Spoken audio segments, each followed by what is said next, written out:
Hi everyone, it's Marisa from bumblebeeapothecary.com, and today I'm bringing you along in my kitchen while I am putting together one of my easiest dinners that I love to go to time and time again. It's delicious, everybody enjoys it, and it's incredibly fast and easy to put together.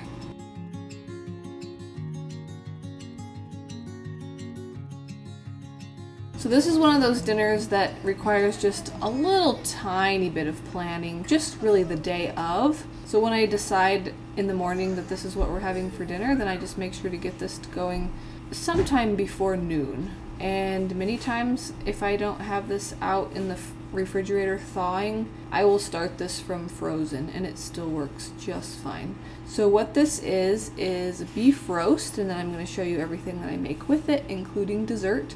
So it ends up being really nice, doesn't compromise on health at all, nutrient dense, but easy as can be. So you just have to set aside a little bit of time earlier in the day, and then dinner is done and you can just go about the rest of your day doing whatever you need to do. I like this one for when I know I need to be out of the house in the afternoon, and then we can just come home and dinner is ready and we can just pull it out and eat right away. So what I do to get this ready is I like to use my cast iron Dutch oven in the oven on a low temperature, and you could do this in the crock pot as well, depending on the time. If you started it early in the morning, you could do it on low. If you start it more around mid-morning, mid to late morning like I'm doing, you would want to cook it on high in the crock pot. But I'm doing it in the cast iron Dutch oven in the stove. I just like doing that. So I have it in there, have the roast in the cast iron Dutch oven, give it a nice sprinkle of some mineral salt and some pepper, and then I'm just going to chop up some things to go with it. So I like to do some onion, usually 1 or 2 onions. I'll just peel those, cut them in half, and stick them on the meat because that helps the meat have nice flavor as it cooks. And then I'm going to do some carrots. I like peeling these, just I think they look nicer when they're peeled, so when I can I like to take the time to do that. So I'm just peeling a bunch of carrots, and then I'm going to trim their ends and I'm going to chunk them up. I leave them in bigger chunks just because of the longer, slower cook time. It's easier to serve them up that way. And then I'm also adding some potatoes. Some of these had some spots that needed to be trimmed off of them. If you were not having potatoes, perhaps you're on the GAPS diet or something like that, you can leave the potatoes out and it's still really delicious. Some substitutes for potatoes that we like to do sometimes are radishes or turnips. So those are some things that you could do instead. And then once everything is in there, I just put the lid on and put it in the oven, and you'll see that the lid doesn't sit down quite all the way. There's a little bit of a gap. That's just because the meat is very stiff because it's still frozen. And as it cooks, it'll soften and then the lid will just sit down completely.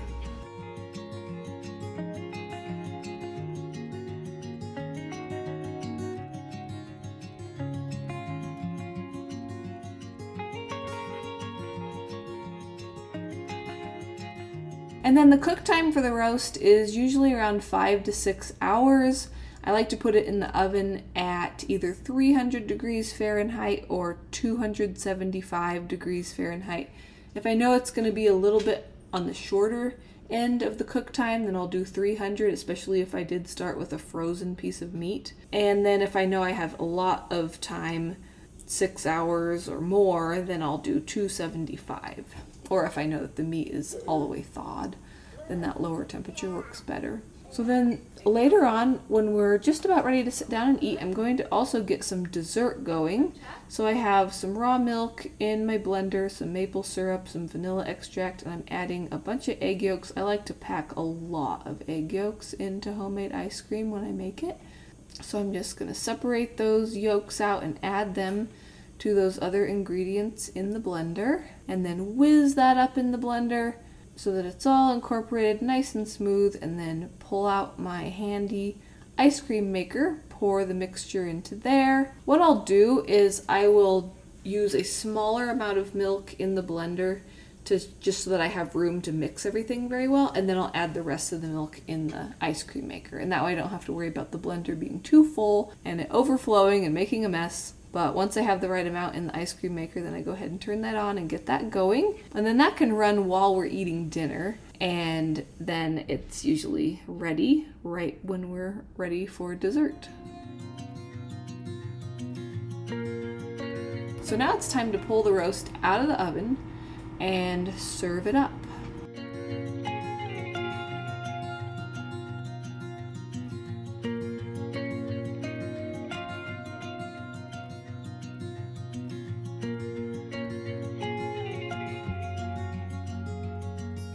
We like to serve the potatoes with lots of butter. And then our fermented food, our favorite fermented food to go along with this dinner is sauerkraut. It's so simple, it's nourishing, but it's just so delicious. All the flavors, the nice savory, tender, falling apart meat, those sweet carrots, the potatoes with a bunch of butter, and then the tart sauerkraut. It's so good. Such a great flavor combination, so easy.